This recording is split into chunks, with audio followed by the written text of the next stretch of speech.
In addition to molarity, percent is often used to describe the concentration of a solution.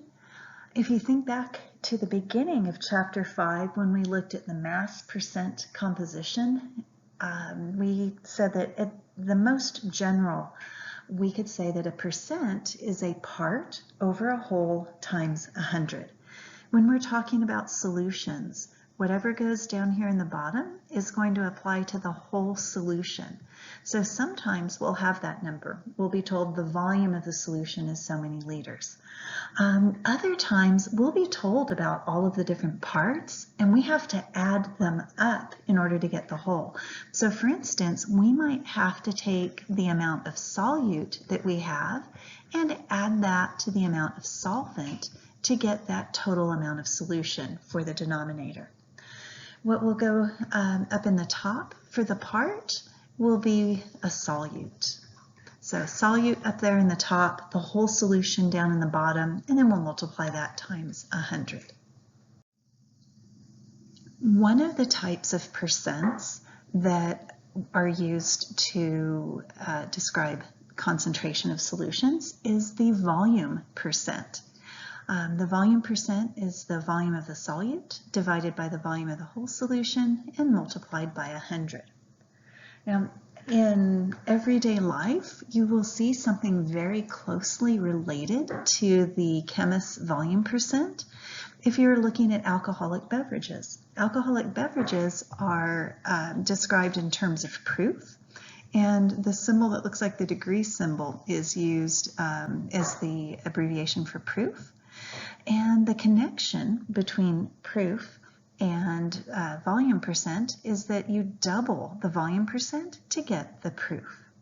Let's take a look at an example of that on the next slide.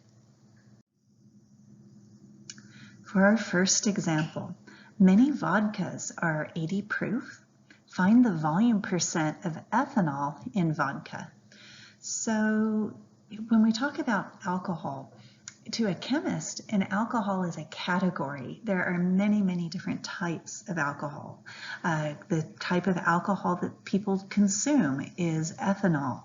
Rubbing alcohol is isopropyl alcohol to a chemist. There are all sorts of different types of alcohols.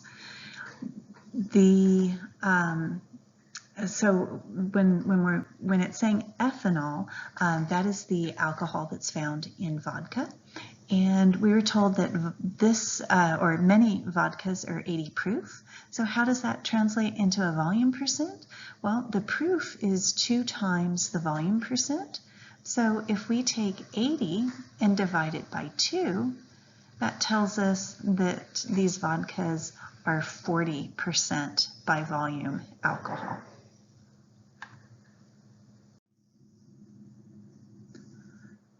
This second example asks us to figure out how much of the alcohol ethanol could be separated or distilled out of 1,000 milliliters of 80 proof vodka. So this is giving us the whole amount. The whole amount is 1,000 mils of vodka, and we're looking for the part, the volume of ethanol. So this is something that there are so many different ways to go about doing the math. They all end up with the same numbers multiplied and divided the same way. So really the way you solve this problem completely depends on your mathematical background. What I was told to do in this, well, okay, first of all, we need to get the 80 proof into a percent. And so we saw that 80 proof is equivalent to 40%, right? And then the way that I prefer to solve these based on my background is to convert that percent into a decimal. Well, if we've got 40% and we move the decimal 2 times to the left, that gives us 0.4, or 0.40 if you want to write that next 0. That's like saying that 50% is 0.5 or 25% is 0.25, right? So we convert the percent to its decimal form, and once we know the decimal form, we simply multiply that by the whole thing, which was the 1,000 milliliters. So 40% of that 1,000 milliliter sample would be 400 milliliters of ethanol. This is not even close to the only way to work this problem. You could go back to the definition of a percent. 40 is equal to the part we're looking for divided by the 1,000 mils times 100. There's so many different approaches that you could take here. I've had students solve this by saying 40 over 100 equals x over 1,000. So whatever works for you, whatever is your favorite approach to these types of percent problems. All of the solutions we've talked about so far have been liquid phase solutions. Those are the three middle rows of this table. But solutions don't have to be a liquid. Solutions can be a gas or a solid. The easiest example I can think of for a gas phase solution is air. Air is predominantly nitrogen. There's a good chunk of oxygen mixed in with it, and traces of all sorts of other things, carbon dioxide, water, the noble gases, all sorts of stuff mixed in there at the trace level. But all of those things are gases, and as they're all mixed together, it's all in the gas phase. But kind of the weird one to think about is that solids can make solutions. Now, usually when we're making a solid state solution, we make the solution by melting everything together. So when two solids are mixed together to make a solution, usually we've heated them up and turned them into liquids. We make the solution as a liquid so that it's easier to mix, and then we cool it all down. And when it solidifies, the materials stay mixed homogeneously or uniformly, and then we call that a solution. With solid state solutions, most of the time they will be called alloys. And a great example of an alloy is gold. If we have something like 14 karat gold, that will be a mixture of gold with something like silver. We'll talk about the carats on the next slide. All right, so our last percent for solutions is the mass percent. The mass percent will be the mass of your solute divided by the mass of the solution, all multiplied times 100. And that's just our same mass percent formula, part over a whole times 100. But the interesting thing here is, while it's not a percent, the carat system for classifying gold is very closely related to the idea of a percent.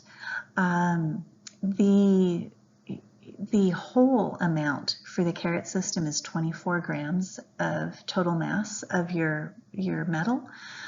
So 14 karat gold means that you've got 14 grams of gold in 25 grams total mass.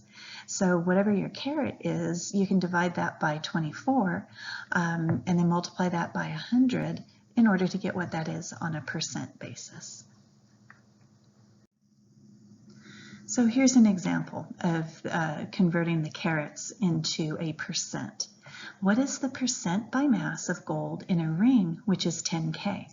Okay, so 10 karat gold means that you've got 10 grams of the element gold in 24 grams of the total metal, which is a solution or an alloy. So if we're going to figure out what that percent is, the percent is going to be the part over a whole times 100. The part is how much is gold, that's 10 grams. The whole would be the 24, which is what the carat scale is based on, and then times 100. So if we take 10 and divide it by 24 times 100, we end up with 41.7%.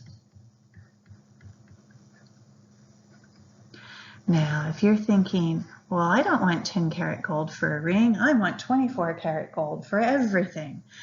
There's a big problem with that. 24 karat gold, pure gold, is really, really soft. So pure metals, oh, I already have this over in the box, never mind. Pure metals are usually very soft. So if you made a ring out of 24 karat gold, you wouldn't have worn it for more than 5 minutes before you really messed it up. So for something like a ring, 10 karat gold is great. It's really tough and it still looks really nice. So there's something about mixing the atoms together that makes the alloy much tougher than having just a pure metal. Example here.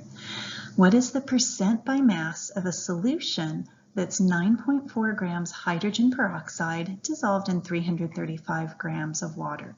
So H2O2 is not water. This is hydrogen peroxide. That 2 on the oxygen really is supposed to be there. If we're going to find the mass percent, we're going to take the mass of the hydrogen peroxide and divide it by the mass of the solution and multiply that times 100. There is one little itty bitty trick here. We can't just plug these numbers straight in. The mass of hydrogen peroxide is something we do have, right? The 9.4 grams for hydrogen peroxide. The mass of the solution, though, this is what's a little tricky. It's not just 335 grams, right? 335 grams is only the solvent. The denominator here needs to have the mass of the whole solution. So the denominator will be the mass of the solvent plus the mass of the solute, and then all times 100. Whoops, and that's grams down there. Grams cancel out. This is one of the rare times that I don't like to advise students to run the calculation all at once through their calculators. I'm going to take that bottom, 335 plus 9.4, and that's going to give me 344.4, and all that times 100. I like to run that through first because we run into issues with the order of operations when we mix addition with division and multiplication. So I'd like to get the addition out of the way first, and then it's home free with the multiplication and division.